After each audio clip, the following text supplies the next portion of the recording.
Please tell me once you can see my screen, Tom. Can you see it? Not yet. There we go. Okay, so you can see the slides? Yes. Excellent. Okay, so to those of you hopefully are aware of PCI framework, and we're now transitioning from the 4.0 to 4.01.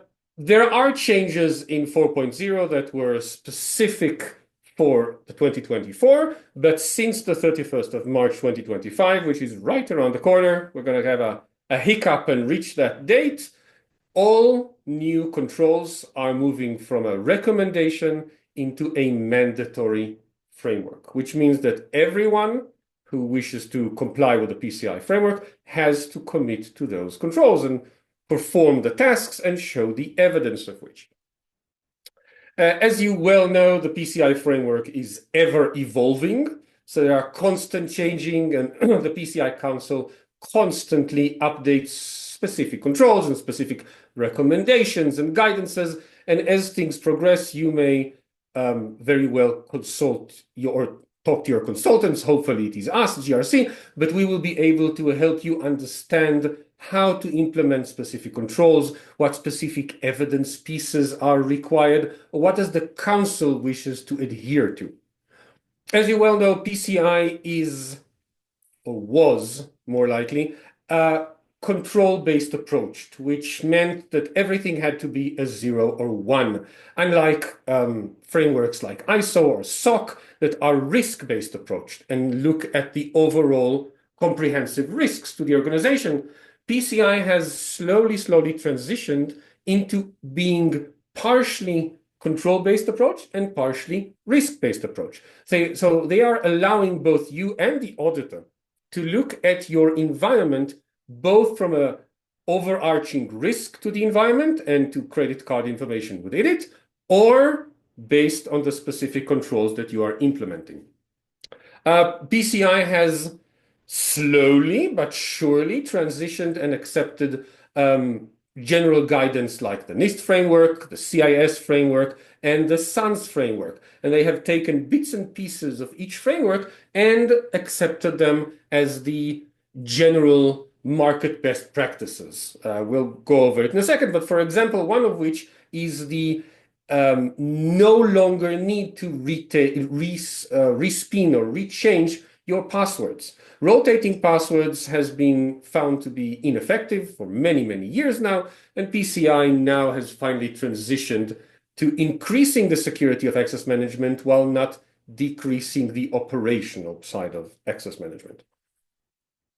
As we said, the timeline is the 31st of March. So if you haven't attested your PCI environment and you intend to attest PCI or your environment, either you do it before the 31st of March or you have all the control in place beyond the 31st of March, after which you have to abide by all the 221 controls within the framework. Sounds a lot. Most customers have the ability to offboard some controls or risk transfer or risk ignore some controls, depending on your environment, of course. In this specific webinar, we don't wish to dwell or dive into all of the individual subcontrols. There are 64 specific new controls. Each of them has their own little quirks and changes. Here we're going to talk about the major ones, the ones that we have found bring the most amount of headaches to our customers. If you wish to get more thorough and comprehensive understanding, I'm sure you can contact Tom and the team, and they can help you create a more comprehensive gap assessment, understanding where you stand compared to where the framework wishes for you to stand, and then we can build a more detailed roadmap of how to accommodate all the PCI controls. I am not stopping at any point in time, so if any of you would like to ask questions, just raise your hand, unmute yourself, stop me at any time. You're more than welcome to do so, and I will answer any of your questions. I will take a pause for the cause for a second. Do any of you have any questions before before we dive into the major changes? Well, your silence is very reassuring, so I will assume not and continue onwards. I'll be What on are the the chat. main So changes sorry. So in I'll the be on the chat, understanding? guys. If you have any questions, feel free to ask them on the chat, and I'll make sure to let Sean know we have a question. We're also going to have some Q&A time at the end, so feel free to send questions, and we'll try to address them. Excellent. Okay, so roles and responsibilities. This is something we've seen in all of the frameworks in the last 5 years. All of them, regardless of whether you go with SOX or high trust, whether you look at laws like GDPR and CCPA, the world wants accountability. When frameworks talk about roles and responsibilities, what they actually talk is accountable for the actions implemented in the environment. PCI also wants this. Unlike most of the frameworks that you might have attested for until now, for example, ISO, it talks about overarching responsibilities, not minute detailed responsibilities. PCI wants to know exactly which entity is responsible for implementing, monitoring, and testing the controls in each requirement. I assume some of you already know what PCI is and that it has 12 major requirements within it. Each requirement has a set of sub-requirements. Each of the sub-requirements has a specific task or specific risk it wishes to remediate or lower the likelihood of. And so PCI wants that you, the customer, has to do this, not the auditor or external auditor or consultant. The customer has to document the specific responsibilities of the entities that are going to implement each and every one of the controls in the PCI framework.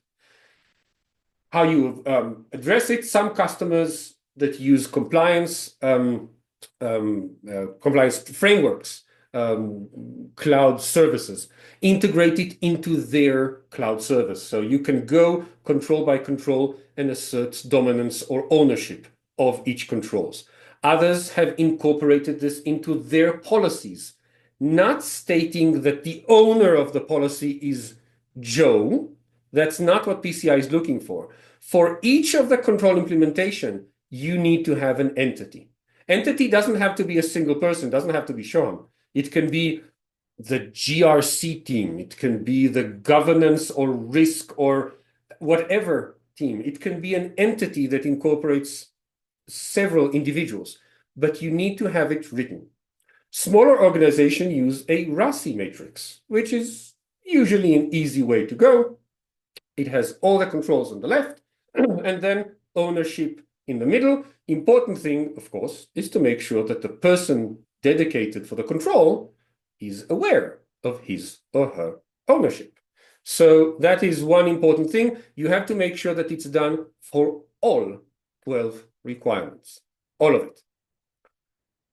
Payment page security, one of the biggest pains in the butt from the PCI Council.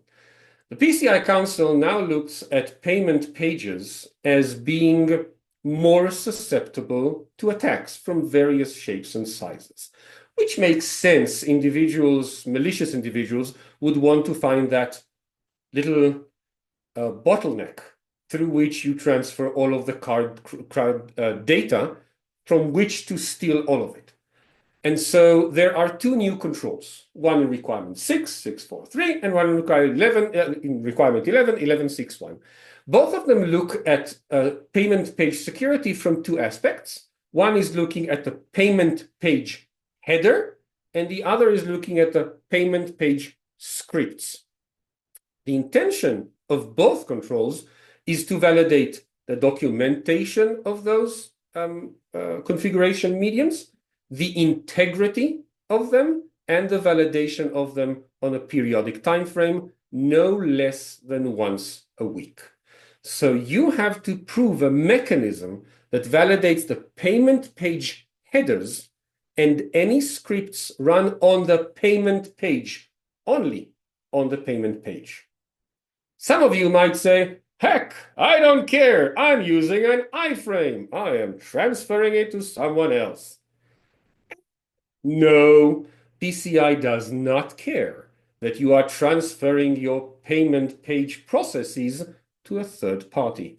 The payment page is still your responsibility. That HTML file, that WordPress file, whatever it is, be made available after the webinar. Yes, of course. Sure, we can send them. So you have to make sure that that page that is under your responsibility is kept secured. So if you're transferring it, if you're using Swift or whatever other tokenization service and payment gateways, they don't care. You still have to abide by it. There are three main ways to accommodate it. The first is the easy one, schlep money for it. Most of the WAF or CDN organizations in the world, the services, already have those services in their portfolio. So if you're using a WAF or CDN service, you are most likely able to reach them and contact them and pay a hefty amount of money and get this transferred to them. All you need is money. Wonderful. The other option is security contact policy. Somewhat complicated to configure, but you have to configure it once, and it does so to validate the script and the payment page headers. The third option is the cheapest and the most concerning to most customers, is that you build specific mechanisms to validate the integrity of both the payment pages, headers, and the scripts.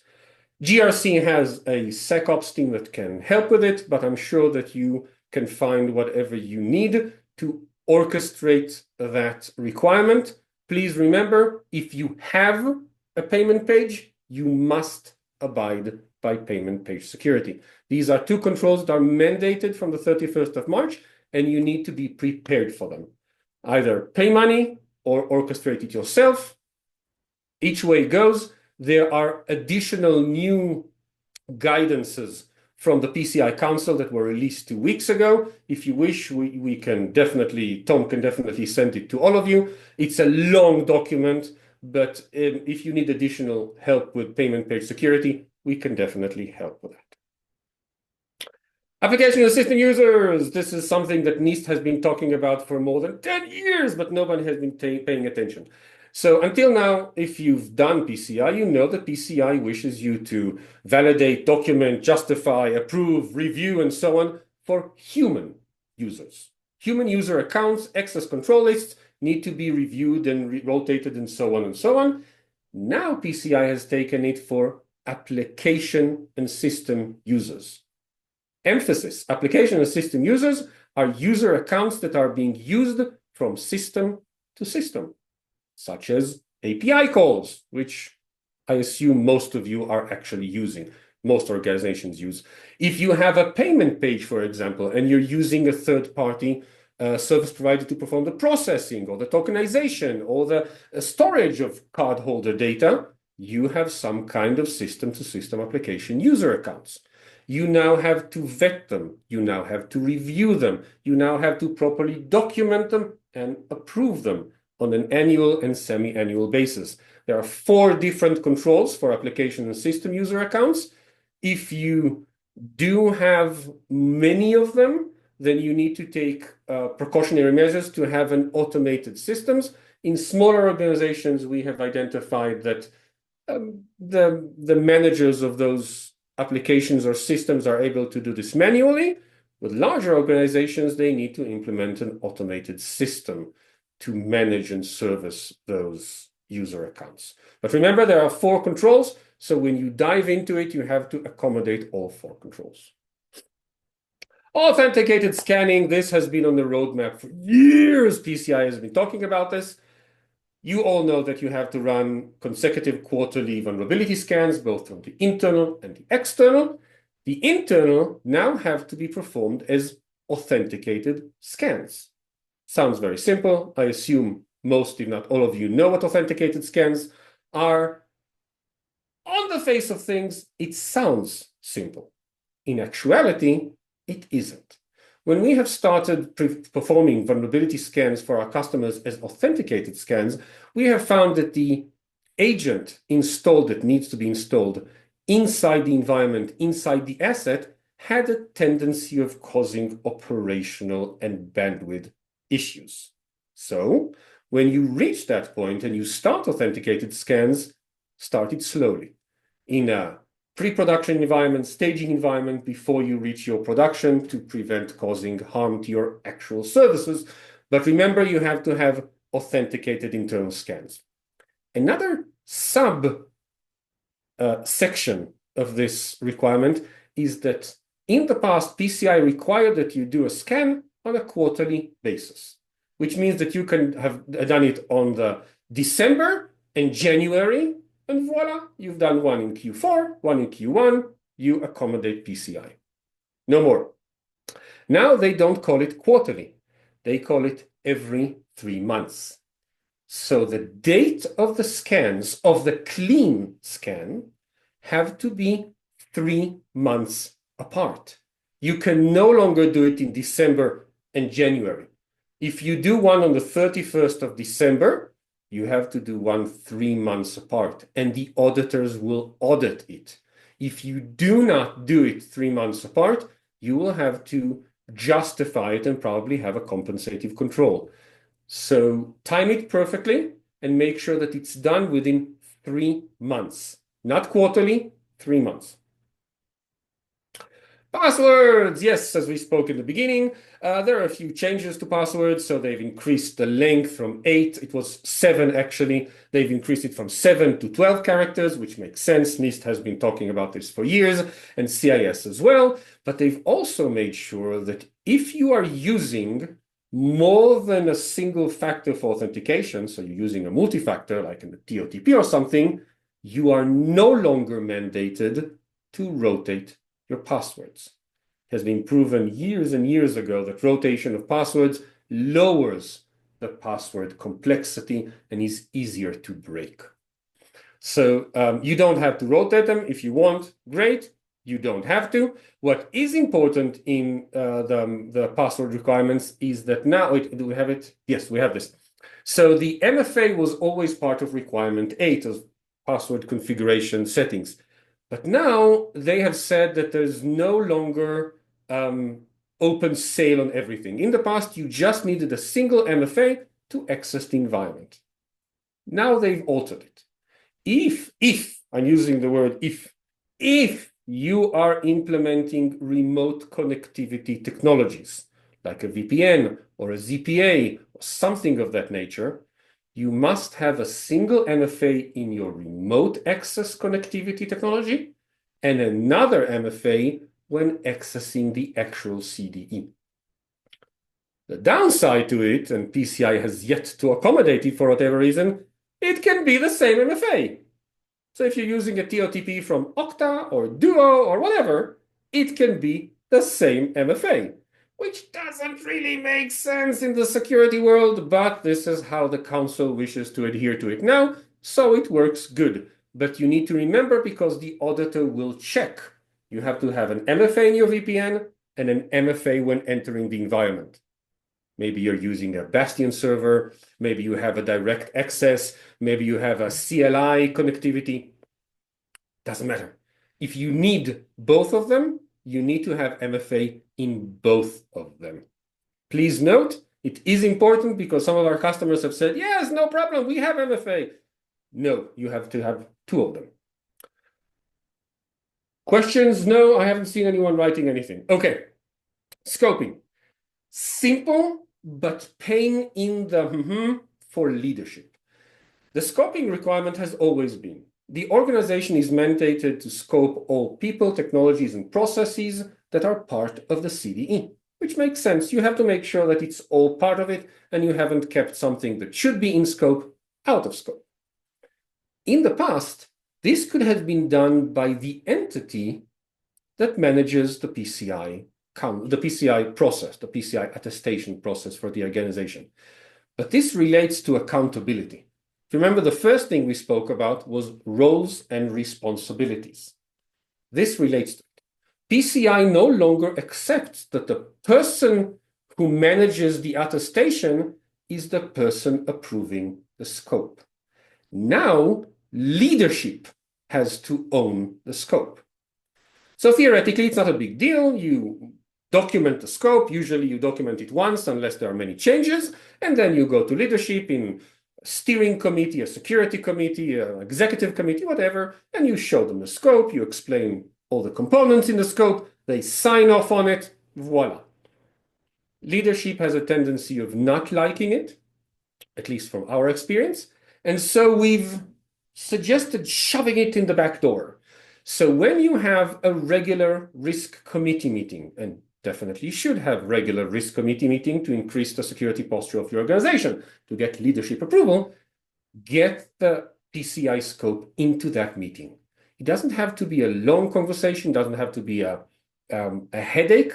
You just need to make sure that leadership understands what they're signing and that they have approved, the owners of the risk in the organization have approved the scope of the PCI attestation.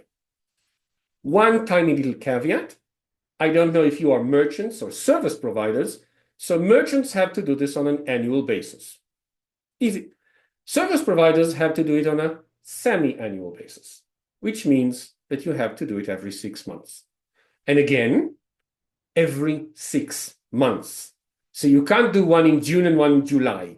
You have to do it every 6 months. The auditor will check that the first and the second review of the PCI scope are 6 months apart. Put an invite in your calendar. Talk to, I don't know, the operational side of your leadership. Make sure that you are part of leadership's meetings every 6 months and get that scope document in it and make sure that they sign off on it. You might ask, who is leadership? You get to decide who is leadership. Who is the entity in your organization that takes ownership of risks associated with not compliance? Sometimes it's the CISO, CTO, COO, a group of C-level, director level, I don't know. You can decide. But PCI wants to make sure that it's the owners of the risk, not the implementer of the PCI process. Oh, I was fast, thank you. Am I on time, Tom? You are perfect on time. Guys, Tom, are you here? Yeah, I'm saying you're perfect on time. You're great. Okay, excellent. So there are additional changes. There are additional subcontrols. Remember, there are 64 different new controls that are mandated at the 31st of March. As we said before, if you have a need and you feel that you don't understand exactly the nuances of each of the tiny little controls, reach out to Tom. I'm sure he can get you in touch with specific consultants. We have a very thorough and comprehensive way of performing a gap assessment, recommendation, and helping you accommodate all of them. If you don't need help, well, huzzah, you're part of the team.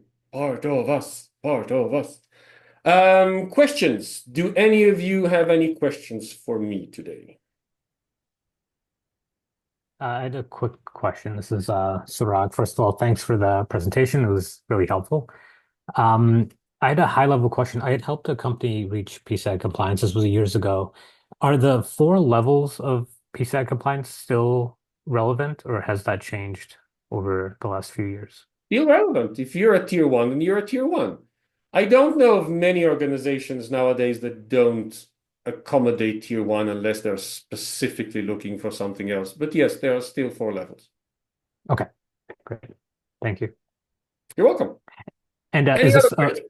sorry, Yeah. is this recording going to be sent out as well? Yeah, we can send it over. We'll upload it and send you the links, and we'll send you the slides. Okay, perfect. Thank you.